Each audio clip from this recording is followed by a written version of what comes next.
Hello everybody, welcome back to session 3 of permutations and combinations. Right? So let us see. Today we are going to discuss about factorial of a non-negative integer. We are going to learn an interesting topic you have ever learned earlier, that is regarding factorial of a non-negative integer. So first let us see its definition. What is the definition of a factorial? If n is a non-negative integer, then factorial n is denoted by n factorial, or like this we can write it. Both are the notations to represent factorial n, and is defined as n factorial is equals to n into n minus 1 whole factorial. Right? So let us see once again what is the definition of a factorial, and we are discussing about factorial of a non-negative integers, my dear, not for negative. Okay, so we are discussing the factorial of a non-negative integers. The definition is nothing but n factorial is equals to n into n minus 1 factorial. You know, this is the symbol. Okay, don't worry that this is the symbol nowhere we consider in mathematics till now, isn't it? You might have seen this is in English language, exclamatory mark, isn't it? Don't worry. This is the symbol which will be used in mathematics also, especially to represent factorials. So look at that. The symbols denotation of factorial is n factorial. If not, you can also denote like this. In both ways, we read them as factorial n. The definition is n factorial is equals to n into n minus 1 factorial. So let us see a few examples so that you can easily understand how to find factorial of a non-negative integer. Right now. So now, for example, let me want to find 5 factorial. If suppose I want to know the value of 5 factorial. So look at the definition. As per the definition, n factorial is equals to n into n minus 1 factorial. Right? So what is it? If you replace that 5 into 5 minus 1 factorial. Right? I think we can write it as a 5 into, what about this is 4 factorial. You see, actually we want value of factorial y, but we want one more factorial. So let us simplify. Even 4 factorial is also what? What is the value of 4 factorial? And 4 factorial, once again using this formula, I can write that 4 into 4 minus 1, that is 3 factorial, right? Still furtherly it is simplified. So let us simplify it furtherly. 5 into 4 into 3 factorial means 3 into 2 factorial. Can we write like this? Now, this is what we can write that 5 into 4 into 3 into, if it is 2 factorial, my dear, 2 into 1 factorial. Can we write? Just going on substituting the value of n, whatever we are having here. Okay, let us see this. Then 5 into 4 into 3 into 2 into 1 factorial. If I substitute here in the place of n 1, hence I make it 1 into 0 factorial. 1 into 0 factorial. You know the value of 0 factorial is, this is very important, my dear. Most of the students may think that 0 factorial is equals to 0. No, it's not 0. 0 factorial is 1. The least number is, in factorial is, 1 is the least number.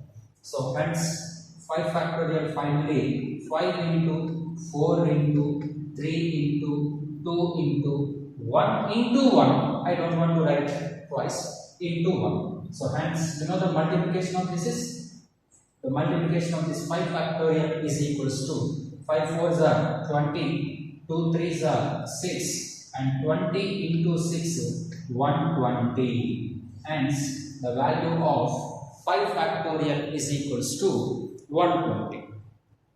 So look at remember the formula. Just if you remember a single sentence, we can find easily about the factorial of any non-negative integers, not for negative, only for non-negative. See here 0. 0 is a negative? No, 0 is a non-negative. That's why we can find even 0 factorial also. Please remember 0 factorial is equals to 1. This is most important and most danger also.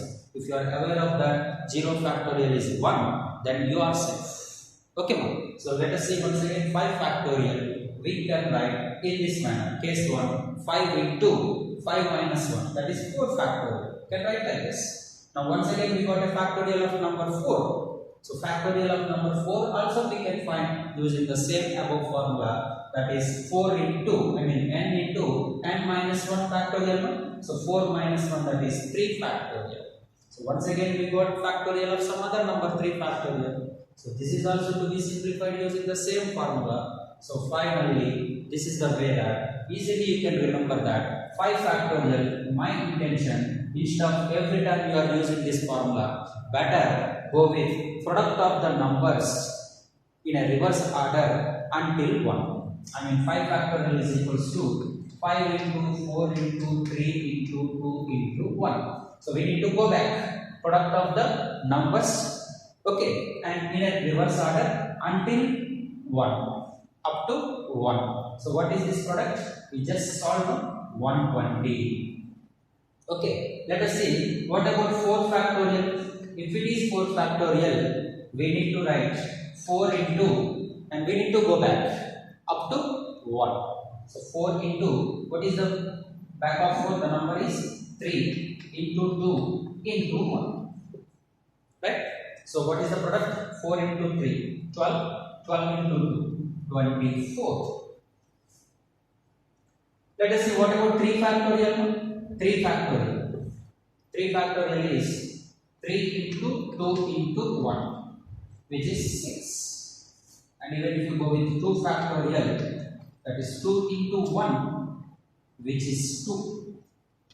And 1 factorial is only 1, only there is no more another number. We won't go with 0. The least number is, I said, no, while producting, we need to consider only the least number as a 1. Until 1 only we need to go back, because we are discussing about non-negative integers. So, what is this 1 factorial is? 1.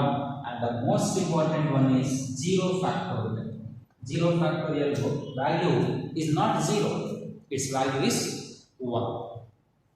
Do you understand? So please remember that very easy to go for a factorial of any non-negative integer. You just need to go with the reverse order of the numbers until 1, and the product gives you finally factorial of certain number. Okay. Okay. So after discussing about the definition of a factorial n, now let us solve a few problems related to factorial. Right? Now coming to problem number 1. Find the value of 5 factorial minus 2 factorial. 5 factorial minus 2 factorial.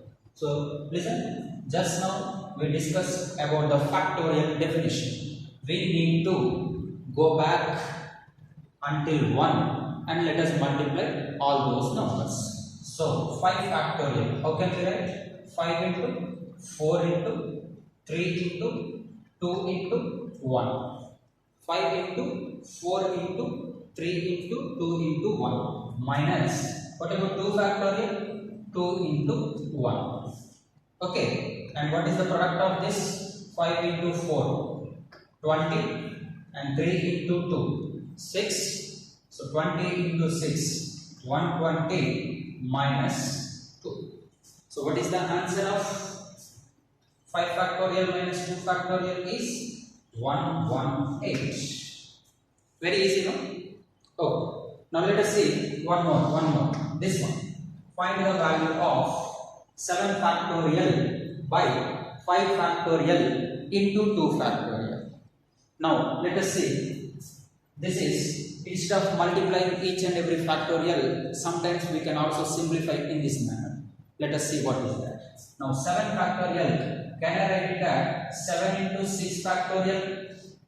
Isn't it? 7 factorial. 7 into Actually 6 into 5 into 4 into 3 into 2 into 1. Nothing but all this set is nothing but 6 factorial. So that's why let me want to write 7 factorial is equal to 6 factorial. Nothing as per definition itself. As per definition itself. And into. As per the definition is n factorial is equals to n into n minus 1 factorial. Okay. So now 7 into 6 factorial. Can we write it? Okay. No more change in the denominator. Let it be 5 factorial into 2 factorial. Now what about numerator? 7 factorial into, how can we write this 6 factorial? Can I write 6 into 5 factorial or not? Can write it no? According to definition, n into n minus 1 factorial. So, which is, what about denominator? 5 factorial into 2 factorial. Now let us see 5 factorial and 5 factorial, we can cancel directly, isn't it? So that we can avoid the heavy calculation. Now let us see the numerator is 7 into 6, 42 by, and 2 factorial value is 2. Isn't it? 2 into 1. Now 42 by 2, which is 21. Which is 21. Right? Now, now let us see one more question. Let us see the one more question. Look at the question. Evaluate n factorial by n minus r factorial. Evaluate n factorial by n minus r factorial when n is 6 and r is 2. So n and r, 6 and 2. Okay, so let us substitute. We need to find what we need to find now. We need to find n factorial by n minus r factorial when provided n is equals to 6 and r value is 2. So let us substitute the values. N is nothing but 6 now. So 6 factorial by 6 minus 2 factorial. 6 minus 2 factorial. Yes. So this is 6 factorial by 6 minus 2. Can we write 4 factorial? Yeah, just now I told you, instead of finding each and every value of 6 factorial and 4 factorial, we can also simplify so that we can avoid the heavy calculation. So 6 factorial, can I write 6 into 5 into 4 factorial? Using the formula of n factorial, is it n into n minus 1 factorial? Okay, so 6 into 5 factorial actually, but 5 can be written, 5 factorial can be written as a 5 into 4 factorial. We can write 5 factorial as 5 into 4 factorial, whole divided by 4 factorial. Now 4 factorial and 4 factorial cancel, and the answer is 6 5s are 30. So the 30 is the answer. But do you observe, my dear? Have you seen this format anywhere? Have you seen this n factorial by n minus r factorial? Is the formula of NPR we discussed in first session, isn't it? Okay. Now I think we have an idea about basic idea of permutation and combination, right? So we discussed, first of all, we know that basically what is a permutation? Permutation is nothing but where the selection and arrangement is involving, the situation where arrangement and selection is involving, hence we need to treat it as a permutation, and where only selection is the important, then it is the combination. It is nothing but combination. And after that we also studied about the fundamental principle of counting. One is addition rule and one is multiplication rule. That is what, where or is takes place, nothing but addition, and where and a and b and the word takes place, so that we can go with multiplication rule. So after the fundamental principle of counting, then we also discussed about the factorial of a non-negative integer. So let n be any non-negative integer, then the factorial n is denoted by n factorial is equals to n into n minus 1 factorial. And moreover, please the very very important thing to be remember that 0 factorial is 1. And in this way, just using a simple concept, we can solve all the problems which are related with factorials.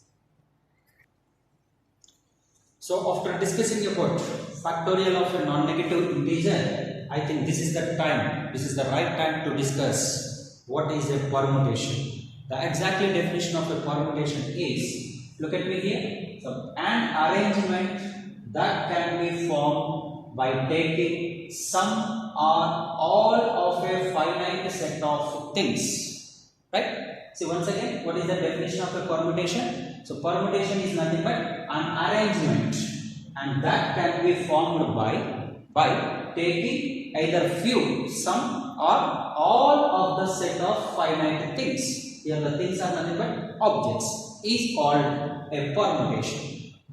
Okay, ma'am. So permutations are basically two types. How many types? Two types. And what are they? They are nothing but linear permutations and circular permutations. First one is linear permutations and the second one is circular permutations. So let us see what is the linear permutation. The definition of a linear permutation is, a permutation is said to be a linear permutation. A permutation is said to be a linear permutation if the objects are arranged in a line. This is very very important. If the objects are arranged in a line, hence that arrangement is nothing but a linear permutation. And second one is circular permutation. Similarly, we can give the definition of a circular permutation also. Nothing but a permutation in which objects are arranged in a circle. Then the permutations are considered as a circular permutations. Right? Now, let us solve one example problem. So let us consider this example now. Say the question is, how many 3-digit numbers can be formed from the digits 1, 2, 3, 4 and 5? So now my dear, let us assume that how many digits are there here with us? 5 digits. 1, 2, 3, 4 and 5. Now using these 5 digits, 5 numbers, we need to find number of 3-digit numbers. And first condition is, if the repetition of the digits is allowed, and where the second condition is, repetition of the digits is not allowed. Okay, now let us see first one. When repetition is allowed, we need to find 3-digit numbers. So that's why let us consider 3 boxes, 3-digit numbers now. So each digit can be placed in each box. So this is, say something, you can fill in anywhere maybe from left to right or right to left, no problem at all. So now let us see the number of ways we can fill this box. First of all, okay, let us say here among these 5 we can choose anyone. Here I can write 1, I can write 2, I can write 3, I can write 4, I can write 5. So totally how many ways we can fill this box? That is 5 ways. Am I right, ma'am? So we can fill this box in 5 ways. Now let us look at the second box. This can be done in how many ways? So since here repetition is allowed, so whatever the number is here, the digit is here, once again the same digit can be even here also. Isn't it? That is the minimum allowed. Repetition is allowed. That means, so once again, all these numbers can be arranged here. Anything. Then this is also can be done in 5 ways. Do you understand? Suppose if it is 2, yeah, once again this is also can be 2. Why? Because repetition is allowed. The same digits can be repeat any number of times. No problem at all. That is why still there are 5 ways to fill this second box. Now finally the third box is also. Is it now? Once again, each and every digit have the same chance, and we can fill with again with either with 1 or with 2 or with 3 or with 4 or with 5.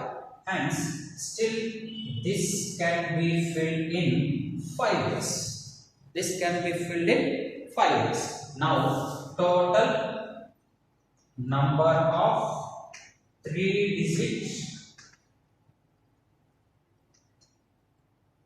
numbers. Is it the number of ways of arranging 3 digits numbers? Now, can you tell me? So, see here 5, 5, 5. Once again, question arises that what to do? Shall we multiply them or shall we add them? So clearly, is it or? See, look at the word what is involving here. And no, this can be done in 5 ways, and this can be done in 5 ways, and this can be done in 5 ways. And is the word. So no doubt that multiplication. So 5 into 5 into 5. Therefore, when repetition is allowed, there are totally 125 3-digit numbers we can write using these 5 digits. Got my point, everybody? Now let us see the second condition. What is the second condition? Once again, same digits, isn't it? So the digits are what we have: 1, 2, 3, 4, 5. So once again, we are trying to write the number of 3-digit numbers. So that's why let me consider once again 3 boxes. Now listen carefully. Yes, first box. Obviously here either 1 we can write 2, or we can write 3, we can write 4, and we can write 5.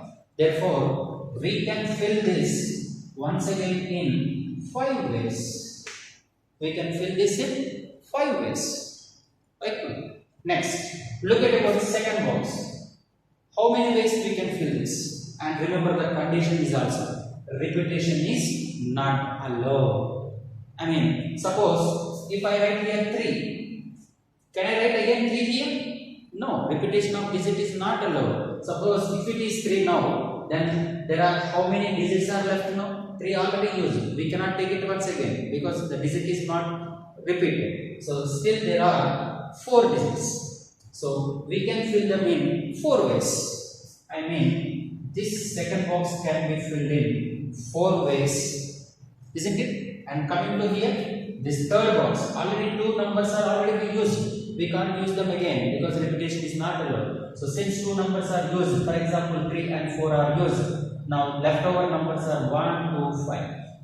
So we can fill with 1, we can fill with 2, or we can fill with 5. Hence, this can be done in 3 ways, isn't it? So now here, total number of 3-digit numbers. 3-digit numbers are, once again, can you tell me what to do? Shall we add or shall we multiply them? Shall we add or shall we multiply them? Once again, you need to think. See what we have chances. This can be filled in 3 ways. This can be filled in 3 ways. And this can be filled in 4 ways. And this can be filled in 5 ways. So once again, there is a word AND. So AND stands for multiplication. Hence 3 into 4 into 5. So totally 60. So see the same problem, number of 3-digit numbers. If repetition is allowed, we can write 125 3-digit numbers using this 5. Whereas the repetition is not allowed, we can write only 63-digit numbers. Hope you understand, everybody. So nothing but till now we solved using the basic fundamental rule, isn't it? So we solved every problem using fundamental rule of counting principle. So we never use till any formula, right? So that is what I am telling you, that if you are good at concepts, if you are good at basics, so most of the problems you can solve without using any formulas, right? Now in the next session we see how to solve the problems using formulas. Try to create some formulas for these standard situations. Okay, thank you one and all.